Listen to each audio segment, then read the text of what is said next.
اس video کو like کریں، ہمارے چینل کو سبسکرائب کریں، بیل آئیکن ضرور پریس کریں ہماری نیو ویڈیو سب سے پہلے دیکھنے کے لیے۔ آج میں نوح کی کشتی کی اس کہانی کا دوسرا حصہ پیش کرنے جا رہا ہوں۔ مجھے امید ہے کہ پہلی جو قسط ہے اس کا وہ حصہ کہ ہمیں کلیسیا میں یعنی مسیحی ایمان کے گھر کے اندر ہی تحفظ مل سکتا ہے۔ اب اس کا دوسرا حصہ یہ ہے کہ طوفان آیا، 120 سال کشتی مکمل ہو گئی 120 سال میں، اور خدا کے بندہ نے خدا کی ڈائریکشن کے مطابق جانوروں کو بلایا، وہ جوڑا جوڑا کشتی میں داخل ہو گئے اور اپنے اپنے گھروندے میں وہ جا کر بیٹھ گئے۔ اسی طرح سے کشتی کا دروازہ جو تھا وہ خدا نے خود بند کیا باہر سے۔ سوال یہ ہے کہ خدا نے باہر سے دروازہ کیوں بند کیا؟ نوح نے اندر سے کیوں بند نہیں کیا؟ اس کی وجہ یہ تھی کہ نوح کے خاندان کے اور بہت سارے لوگ تھے جو باہر تھے، وہ چھوٹے چھوٹے بچے، بیٹے بیٹیاں، پوتے پوتیاں بہت سارے ہوں گے، اور وہ پیارے پیارے بچے جو کشتی کے باہر کھیلا کرتے تھے، دیکھا کرتے تھے۔ اب خدا نے اس لیے باہر سے دروازہ بند کر دیا تھا تاکہ نوح ترس کھا کر دروازہ نہ کھول دے۔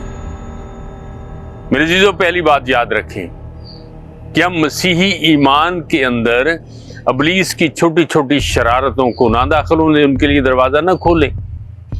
ہم کتنی دفعہ، جیسے بائبل میں لکھا ہے، لومڑی بچوں کو پکڑو کہیں پاکستان نہ خراب کر دیں۔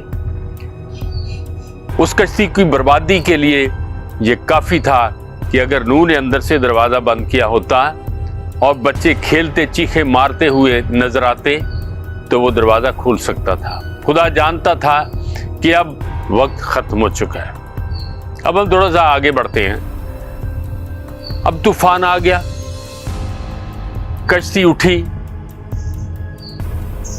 ڈاواں ڈول کشتی کو دیکھا جاتا ہے کس طرح سے طوفان کی زد میں ہے، مگر وہ پہاڑوں سے بھی اوپر چلی جاتی ہے۔ وہاں ایک جملہ لکھا ہوا ہے، جب طوفان ختم ہو گیا، پانی ختم ہو گیا، بارشیں بند ہو گئی، پانی بہنا شروع ہو گیا، پانی ساکن ہو گیا، تو کشتی پانی کے اوپر چلتی چلتی ارارات کے اوپر ٹک جاتی ہے۔ کشتی ارارات پر ٹک گئی۔ ارارات کے معنی ہے مخلصی کا پہاڑ، مخلصی کی چٹان۔ اب کشتی کو پناہ کہاں ملتی ہے؟ مخلصی کی چٹان پر۔ اب ہم اس چٹان کو مسیح میں دیکھتے ہیں کہ وہ ہمیں کیا سبق سکھاتی ہے۔ مسیح خداوند جو ہے وہ ابدی چٹان ہے۔ اس کے بارے میں بائبل کہتی ہے، جس پتھر کو معماروں نے رد کیا وہی کونے کے سرے کا پتھر ہو گیا۔